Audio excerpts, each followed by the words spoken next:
Hey everyone, welcome back to Backstage. And I told you guys this year, 2026, is going to be the year that we shake everything up and make everything exciting and bring some out of the box kind of stuff. And I'm talking about it, and I'm super excited about this one. It is a self published author, Miss Iris Kain, and she is not like your typical writer either, that is what I'm really loving at the moment. She's got this whole Murphy Blackwood Chronicles going. I've started Sour right here. I am telling you, you've got to order it. I got mine on Amazon. It is a fabulous read, I am telling you. And then you move on to Sweet and then Sour. And as you will see, she has one more coming out. In the interview, she talks about it, but she's got some others. This Murphy Blackwood's Chronicles is about witches. And then she's got a series that I'm going to jump onto so when I get done with this one. It's about vampires, but these are not love stories. These are actual horror, I guess you could say. They're a different genre on their own. There's a little bit of love, but it's not that big of a deal. But it's mainly about the history. It is about the people themselves, where they're at, and the best part is she has these located in Alabama. So yes, she talks about the Alabama folklore as well. It is totally different than what I've been reading. I love this kind of stuff. And her writing, you get into it, you think you're in the story, and you just escape. It is a form of entertainment. It's not like a band, it's not like wrestling, it's not like an actor or anything like that you go watch. It's This form of entertainment is simply for yourself, and you can escape within the books. And trust me, you will want to escape into these books right here. This is Iris King, and she has got so many other stories. She does short stories, other novels. I love her. She's great. She's a very interesting person to talk to, as you will see in this interview. So I'm going to give you Miss Iris Kain, and go get your sour. Get started on this series. I'm telling you. Enjoy.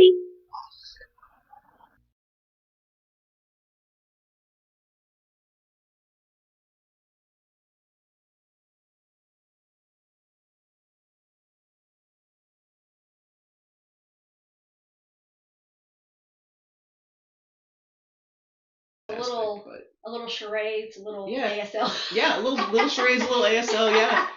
Um, but yeah, his big thing is he winds up on this case 20 years later of a person who might be the guy that killed his folks. Okay. So yeah, I loved writing that one. It's dark.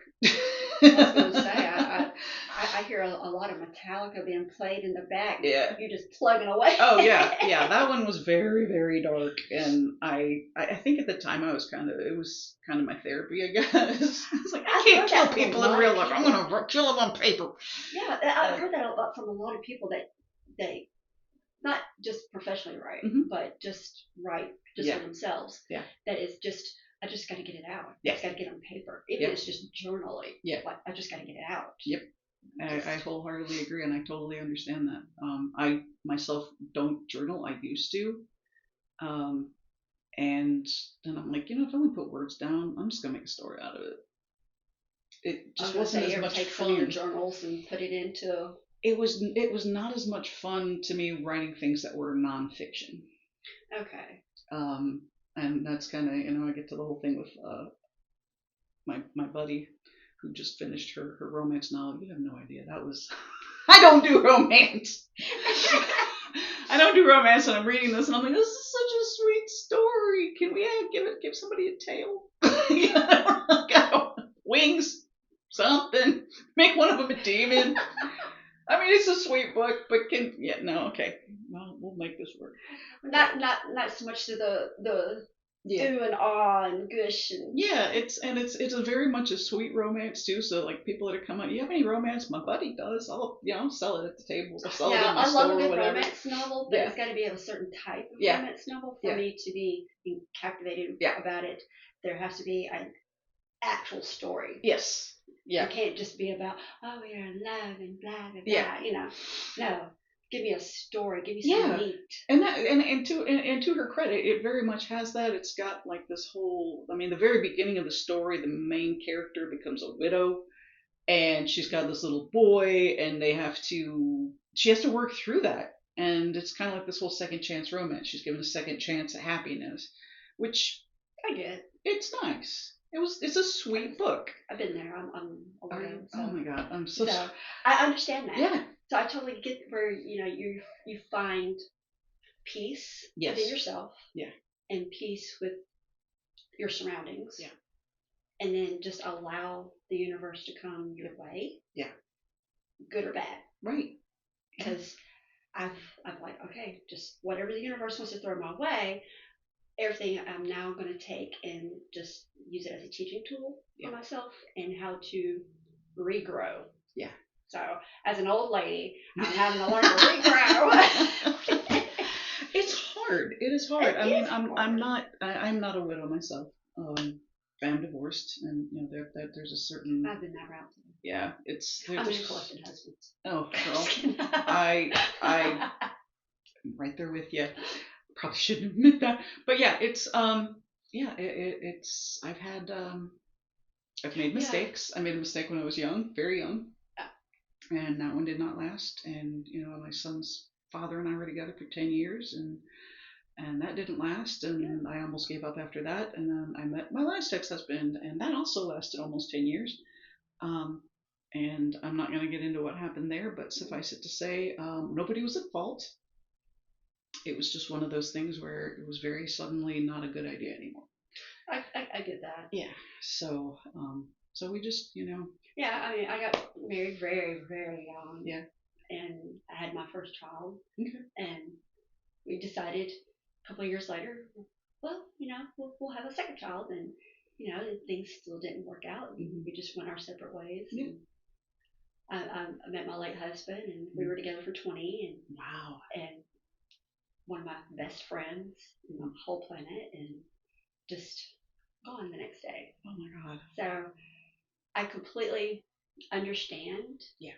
The importance of just let the day be a day. Yeah. Tomorrow will come. Yeah. And we will deal with it. We'll be scarlet. Yeah. Yeah. And the thing too is that and I think a lot of us on the planet, especially if you've lived long enough, there's a moment where you lose somebody very suddenly. Mm-hmm. And when that happens, I think a lot of us, first of all, very much confronted with our own mortality. But then in addition to that, you start realizing you gotta love every day and embrace it for what it is. Yeah, I've learned to come out of my comfort zone. Yeah. And that's why I started the podcast. Right on.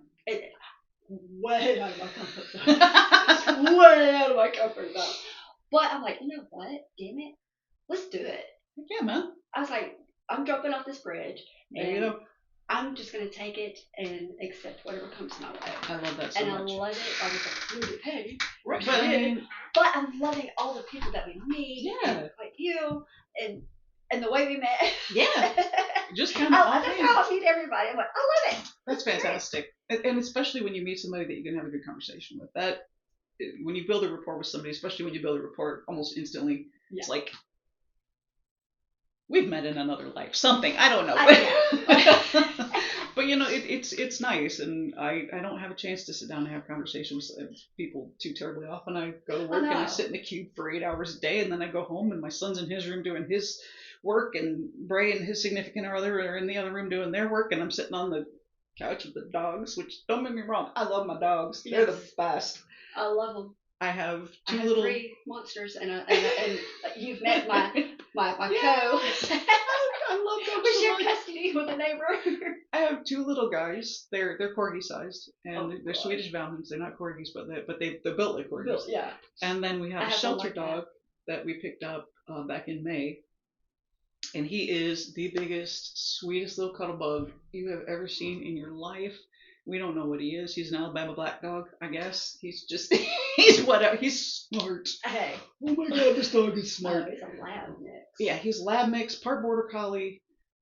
That we know for sure. He's part border collie, gotta be part lab, and I'm thinking maybe part pit. because of the face. Okay. I have a pit mastiff mix. Oh, I bet that's pretty. She's beautiful. Uh-huh. She's got 2 split personalities. Oh, no. She really is. She's the sweetest when it comes to me and us close to us. She's like such a cuddable. Yeah. She's huge. Yeah, I would but believe she it. thinks Yeah. she's this big. She wants to be in your lap, and she wants hugs and kisses from you. But the outside world, she is spot on protective mode. Yeah. And sometimes she can be a little overprotective. Gotcha. So we put her away. Yeah. It's like you're a good baby. You're gonna stay here. Yeah. So that's why I said she's got a little bit of a split. Yeah. But yeah. Then we've got she's a medium-sized dog. Mm-hmm. She's a big old mix. Aww. She's 18. She's old. She's my old lady. She and I grumble together. Get off my yard. Yeah. We're very much like, get away, right? But then we just got the new baby. Mm-hmm. It's a Chihuahua Bichon mix. Oh my goodness. So she's little. Oh yeah. And she's only 4 or 5 months old. Oh, and full of energy. Oh my gosh. So I understand. You go home, you go to work, you come home. Dogs. And they're always so happy to see you, and that is one of the most wonderful things. And we've got a cat too, but she kind of stays on her own little space. She's very independent. And but yeah, Odie, the big new dog. I say big. He's big to me. I'm used to the little corgi-sized babies. But yeah, he very much is. He wants to be right there with you. You know, anytime. He's so funny because he'll get on the couch and he'll sprawl his legs over my lap, and then if I'm on my phone, he'll nudge the phone away with his nose, like, stop paying attention to that thing. Look at me. I know. I had your book out, and I'm reading, and Aries is the new little baby, little Chihuahua, and I'm over here reading because she's jumping, she's biting the end of it. I'm sitting there going, Yep. They want the attention, man. And he's just, Michael's just sitting over there on the other side of the couch, and he's just so entertained.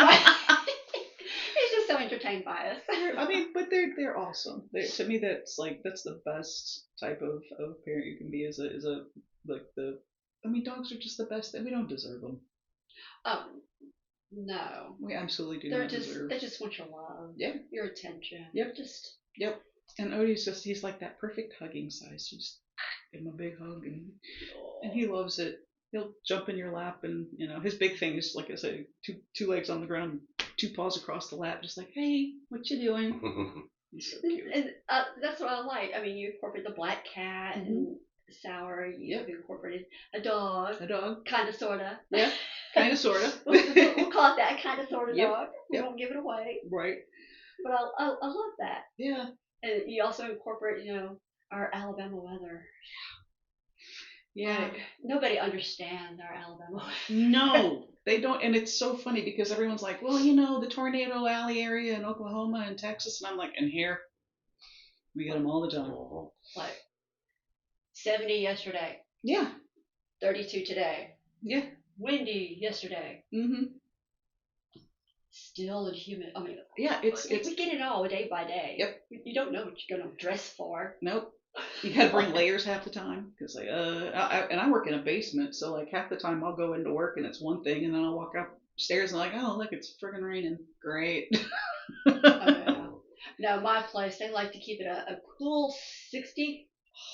It could be snowing outside, and it's a cool 60. And I'm sitting here like, I have 2 sweaters that I keep at my desk at all time for that very reason, because and the little fingerless gloves. Oh, I put those, not the white fuzzies. Because I can't type with cold hands. No. Well, see, I have a circulatory issue. Okay. So if I get, even going to the grocery store and going to the freezer section, I'm sitting here like, oh, God. Because they go white and then purple. Oh, my gosh. And I lose all feeling, and it hurts, like, in the bone. Yeah. So it hurts. So I go to the freezer. Oh, my goodness. Yeah. I know what I want. Before you even touch that door, like the rest of us, half of us open the door and we're looking at it going, do I want chicken fried rice or vegetable or shrimp? And not you're like, give me that. I'm throwing a carton. That's fine. Perfect. But now I've been introduced to the Walmart deliveries. Yes. To the house. Yes.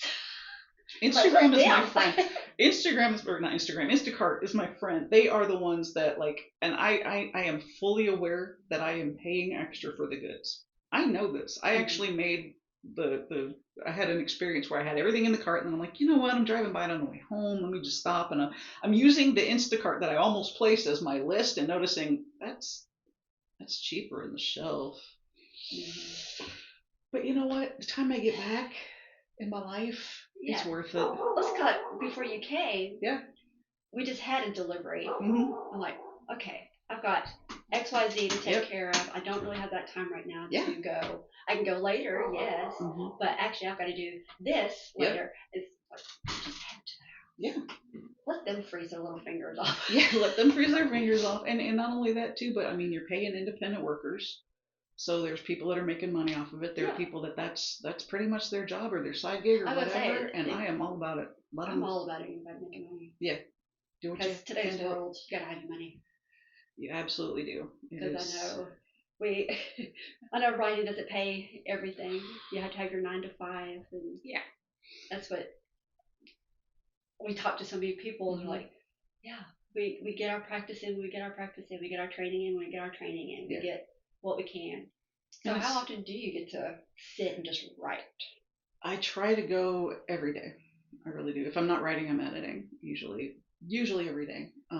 Sometimes I give myself a day off every here and there, but it's, my goal for a while, but when I was writing Salty, my goal was to sit down and write out 1,000 words a day, 1,000 words a day, 1,000 words. My goal was to get 1,000 words a day out for 100 days. I didn't quite make it, but I was close. And by the time it was all over with, I had this massive book that could be a doorstop at this point, just which for me, I mean, it's not like Stephen King's It or anything like that or The Stand, but I mean, for me, it's a heavy book, and it worked out well. So did you set out when you wrote Sour, okay, this is it, I stop here, or did you just continue writing on, okay, I'm going to stop it here, and then I'm going to make this part sweet and this part salty? That one was more of I'm just going to fly by the seat of my pants, and I got to a point in the story where I'm like, I don't know where this is going. I have no clue what I'm doing anymore, and I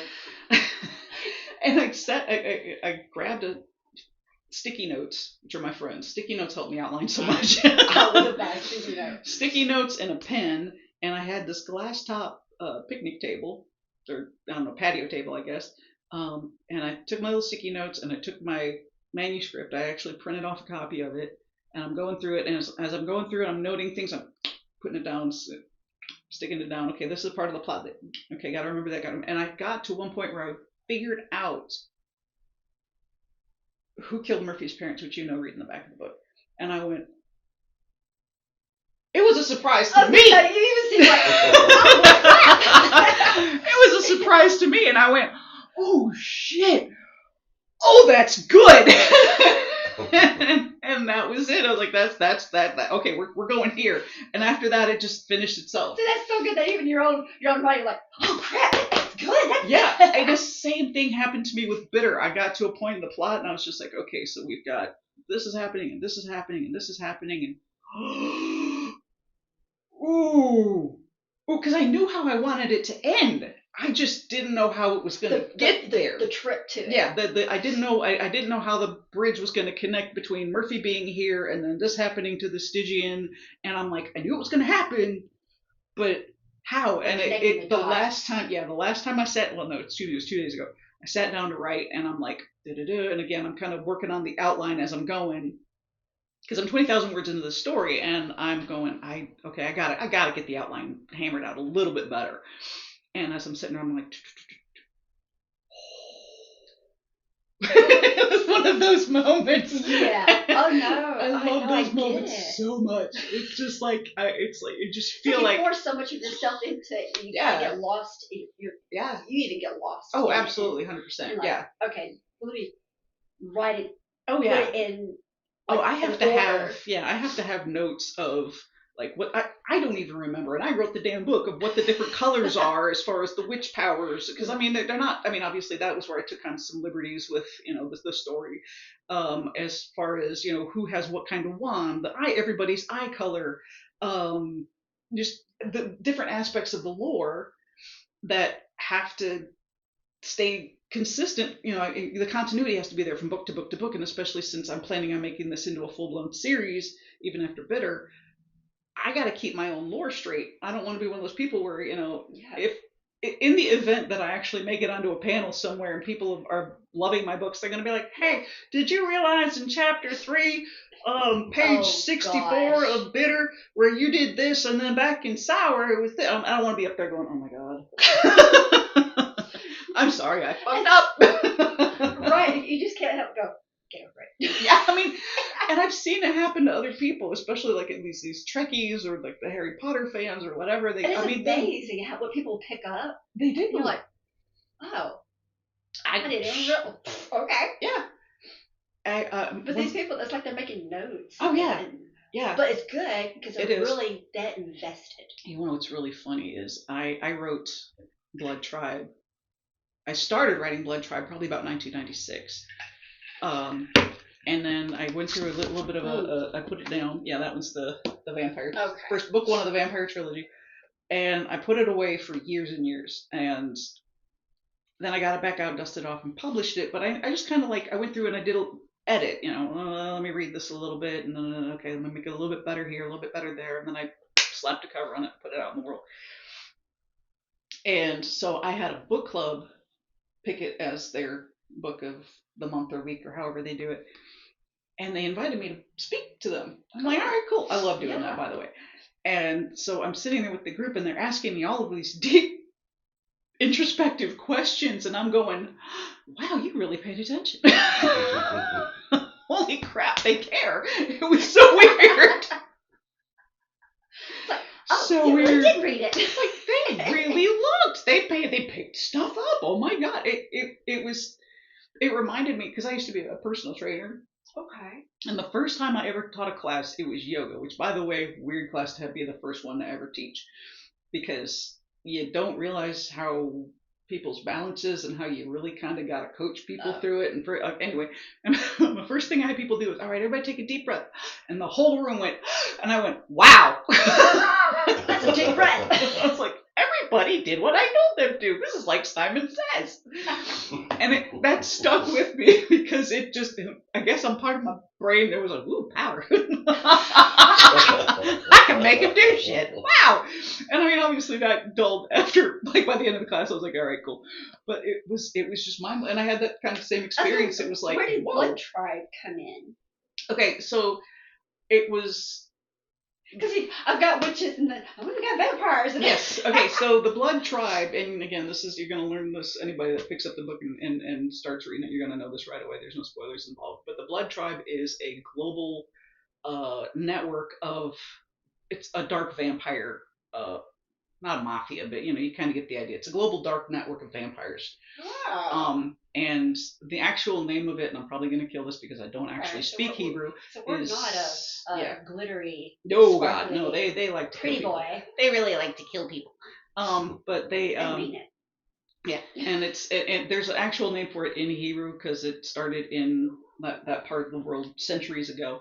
And it's Shabbat Hadam, and they actually called a rabbi and was like, okay, so I wanted to say this, and how did you say that in Hebrew? And I gave him the story. I told him, I'm letting you know, I'm turning this into a vampire evil thing. So if you don't feel comfortable, he's like, nah, it's fine, whatever. So, and he taught me. But you're learning. That's what matters. Yeah. And he was really nice about it. He gave me the spelling, the pronunciation, the whole bit. He was really sweet about it. And I was like, thank you very much. And I gave that name to the tribe. But the whole premise to it is, and they don't really, I don't cover it too much in the book. And it's not really covered as far as the characters go, other than a little bit of backstory. But the evil villain in it is Cartaphilus, and I don't know how familiar you are with biblical history. It's actually not in the Bible per se. It's kind of it's one of those stories that was told in conjunction with the story of Jesus. And but the story goes that as Jesus is on his way to Golgotha and he's hauling the cross over his shoulder, he pauses in front of a man who was Pontius Pilate's gatekeeper. And this guy, whose name was Cartaphilus, looks at him and go now, why do you linger? In some versions of the story, he actually strikes Jesus. And Jesus looks at him and says, I tarry now, but you will linger until I return. Mm-hmm. Well, it's, I don't know, 2,000 years later, and Jesus clearly hasn't come back, right? What would make somebody walk the planet for 2,000 years? Exactly. He's undead. There we go. So Jesus, in my lore, created the first vampire. I don't know how many people are going to feel about that. Like cursed him. Basically cursed him. It didn't have to be like, oh, you need to have this blood. Right. He didn't give him powerful entity of a man. Because in the story there are ways to imbibe the blood without killing people. You can do it. It is physically possible. But the blood tribe doesn't care. It's just more fun to kill them. So it's a darker, bloodier. Oh yeah. Make a really good TV series. I like to think so. Yeah. If anyone's listening. I think it would be a fun story to have on TV. I don't know how to write television scripts or do any of that stuff, so I have no idea. Yeah, I wouldn't know how to go about a screenplay. I know someone who writes screenplays. Yeah. One of the things I'd love to do with my books too is, and I've heard that apparently. What's your next? I would love to have all of my books, including future, translated. I've heard that a lot of American or English speaking authors do very well in Germany. So I'm planning on having a lot of my books translated into German and distributed in German markets. Mm-hmm. I'm also planning this year on doing audiobooks because I get that question a lot. Yeah. And I am myself. I love a good audiobook. Yeah. You just put it on in the car. I'll listen all. Yep. I have an hour and a half drive to work and an hour and a half back home. Yeah. So if I can find an audiobook. Yes. I'm all for them. And I'm a huge consumer of audiobooks too. And so I would love to have my books be part of that. And I actually had a young lady read Sour, and she's gone through the whole process. She's done all of it. And I need to sit down and do all of the editing and putting everything into chapters and all of that. I don't know how to edit a book, so I need to get into some training. I have. So she's been in a recording studio and she's just laid it all down. Yep. Okay. She's got all of the audio part done. I've sat on this recording for I think 2 years at this point, which is horrible to admit. She's been paid. Let me just put that. She is paid. But I've just sat on it. Because it's all about timing. It's timing, and I know it's it's labor intensive, and I don't want to start and then walk away from it. I want it to be one of those things where I have time and maybe a 3-day weekend to sit down and kind of teach myself the ins and outs and how to, and plus I've got dogs, and I'm, life. Life takes over a lot. It really does. Like I said, I've got a side project I'm working on. I've just started. Yeah. So, but life and okay, I gotta get back. No, wait a minute. You get drawn in so many different directions away from your goal. Yeah, especially. You've got like a 3-hour commute every day, which is bananas. I thought mine was bad. If I make it to and from work in half an hour, that is an exceptional day. Usually for me, it's more like 45 minutes to an hour because of traffic, and I always go when everybody else goes, which fix that. Yeah, that's just the bad part of part of Alabama where we live is there's not a lot around us because we're so rural. Yeah. So we have to look out further. For jobs. And that's true. Birmingham. Yeah, that's true. It was the go-to. Yeah. And that's where I found it. Okay. But no, I'm definitely if I can get this. Yeah. And, absolutely. And the other piece that I'm working on, support. Yeah. I will not work for another person again. Oh, trust me, be my own boss. I would love that, and I would love that for you. I think that especially, and that's the neat thing about the internet now is that there's so much available to people, so many different things, and there's a lot of folks that are out there that are very supportive of independent producers, and I think that's fantastic. That's the like I said, the reason why I wanted to do the podcast is. There's so many people within just our small little area of like indie wrestlers, the local music scene. Yeah. You and everybody. I'm like, who's talking about them? Yeah. Because if I haven't heard, and I know other people probably haven't heard. Yeah. And I've heard, well, I've got to now. I'll use it. That's And like I funny. said, I just totally got out of my comfort zone because I'm a very reserved, Mhm. like, okay, well, I'll watch the world around me. Right. But now I've learned over 2 years Yeah. that, you know what? Life is too short. Yes. Quit observing it Yeah. and go live it. Yeah. And like I said, I've met so many wonderful people. I bet. Beautiful, wonderful people that I can call friends. That's fantastic. I love it. I absolutely love it. That's why I went like podcasting. Mhm. You get it out there. Yeah. We are on Spotify. Oh, that's So awesome. not only do you see it, you can hear it. You can. That's so Everybody. I want everybody to know about Miss Iris Kain. I love that. Thank you. I do, appreciate that. because that's when I saw you. I was like, I see all these other Mhm. trinkets and things. Yeah. You're very different. That's why I was like, okay, so you write about vampires, you write about witches, Yep. All the fun stuff. horror, just Yeah. a little bit of everything. Yeah. So you're not like just one genre. This is what I'm sticking to. No, only. I've got probably a good 4 or 5 books that I've half finished, and then life just, and I wound up getting deviated, and so there's a couple of those that I'd really like to get back to and finish. And I mean, you do short stories. and as a creative person, I know ideas just come, and so I've got multiple book ideas out and notes down for I'm going to do this and this and this and this and this and you're like, okay, no, yeah. we gotta focus. Focus one thing at a time. The ADHD does not take over. Let's use it to hyper focus on this one. That late in life. Mm-hmm. It's like being a songwriter. I've got a whole Yeah. folder Yeah. of half or less. Yep. I believe it. Or I'll think of the hook. I'll think of a title. Yes. And I'll write that down. Like, Yep. what the fuck do I do with it? Yeah. Yeah, I've written. It'll come to sticky me. notes. You know? Yeah. I've sent him a picture on my phone. I sent him a screenshot Mm-hmm. of a sticky note. I'm like, this sounds like a verse. Could you use it? Yeah. Oh, where is it? Oh, this one here. The Eternal Spring one. Okay, so this one is it's about a young man. He's there we go. It is the Eternal Spring is the name of a commune. I love that cover. And it's about a young man who has had a power that he has to hide because he's in this super zealous, very isolated religious commune, and he decides at the age of 15 that he just needs to let everybody know what he can do, because 15-year-old boys do tend to bolt against authority. I think a lot of them do. Why not? And yeah, so he's partially inspired by the arrival of a new young woman to the commune, who he's just kind of like, I kind of want to impress her.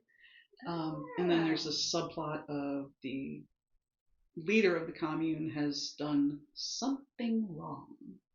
And the young man Joshua picks up on that, and he's like, "You don't need to be the leader. You're hiding some stuff." And yeah, so there's that. That one was I wrote that one. That was such a hard book to write, and that one's a really hard one for me to promote because it was such a challenge. There's a little part of my brain and my soul that's just like, that one was a pain in the ass. So I don't. People come to my table and I'm like, man, I don't pay attention to that one. That one was an asshole. No. And so, but I also wrote it with baby brain. I was pregnant at the time when I wrote it. Oh, okay. And what wound up happening, going back to that again. After I gave birth, my friend Carrie came over because she asked me what I had been craving during my pregnancy, and I'm like, caffeine and sugar. So she brought over this cake. It was massive, and chocolate, and it had cherries, and this absolutely, oh my God, it was so good. I still remember how it tasted. It's been 21 years later. And this massive coffee. We were talking about pinging earlier. I got done with that, and I had sugar and caffeine in my system. My brain is just firing and just everywhere. You haven't had it in months. In months. And I had all of that in one sitting. And I sat down with that book. And at that point, I was just like, fuck it. I am going to tear this thing apart. And either I'm going to hate it when I'm done, or it's going to be better. And I didn't know. And digitally, I'm doing the digital version of this and this and this and I walked away from it, and I was like, all right, I'm done. And then when I came down, I sat down and I looked at it and I went, oh, that's a lot better.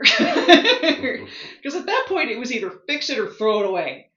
And so, yeah, I sat down and I was like, oh my God, that reads so much better. And then I wound up finishing it, obviously. Oh, but wow. See, you've been writing pretty much your whole life. Oh yeah, I was one of those kids that like when my brother and I were kids, I still do this. I have a callus here because when I was a little kid, I would take spiral notebooks and I'd go in my room and I had a day bed when I was little and my brother would sit on one side and I'd sit on the other and kick our feet up on there and we grew up in Michigan and the windows are cranked open and it's summertime and it's humid because we live right by the lake and I'm just writing. At the time it was epic fantasies. It's just this Arthurian knights and horses and blah blah blah blah, and I just cranked through pages and pages of these spiral notebooks.